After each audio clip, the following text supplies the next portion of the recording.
विलास भाऊ यांचे सर्व स्नेही मित्र आप्त या सर्वांच्या मनामध्ये आज एक आनंद आहे की आपला भाऊ आज मिलिटरी सारखी कठीण सेवा रुजू करून या ठिकाणी आलेला आहे। आमच्या परिवारामध्ये सुद्धा अनेक मिलिटरी मॅन आहेत आणि मिलिटरी मॅनचं जीवन काय असतं हे मी जवळून बघितलेलं आहे। मिलिटरी मॅन जो असतो तो फक्त नोकरी करत नाही किंवा परिवाराचं पालन पोषण करत नाही, तर त्याला खूप परीक्षांमधून त्या ठिकाणी जावं लागतं।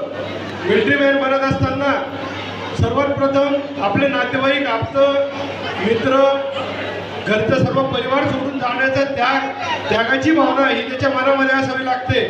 त्याचबरोबर देशभक्तीची भावना त्याच्या मनामध्ये असावी लागते आणि एवढंच नसून येणाऱ्या प्रत्येक परिस्थितीला तोंड देण्याचं सामर्थ्य म्हणजे सामर्थ्यवान सुद्धा तो व्यक्ती असावा लागतो, कर्तृत्ववान असावा लागतो, धैर्यवान असावा लागतो।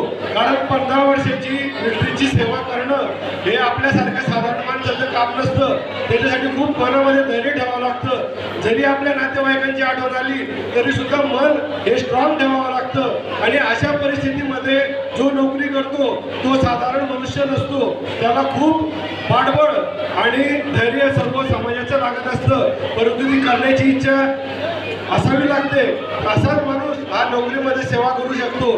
तर आज आपण सर्वजण सर्वसामान्य आहोत, कारण आपल्याला फक्त आपला परिवार, आपला कामधंदा आणि आपली नोकरी दिसते, परंतु या माणसांना आपला देश प्रथम असतो, म्हणून याचा सत्कार समाजामध्ये होत असतो। इतर नोकरीवाल्यांचा सत्कार या ठिकाणी अशा प्रकारे होत नाही, म्हणून आपल्या सर्वांच्या मनामध्ये जी काही भावना आहे ती भावना मी या ठिकाणी विलास भाऊपर्यंत पोहोचवतो आणि त्यांना येणाऱ्या पुढील जीवनासाठी खूप खूप धन्यवाद देतो। त्यांनी देशाची सेवा केली त्याबद्दल मी सर्वांकडून त्यांना शत नमन करतो। धन्यवाद।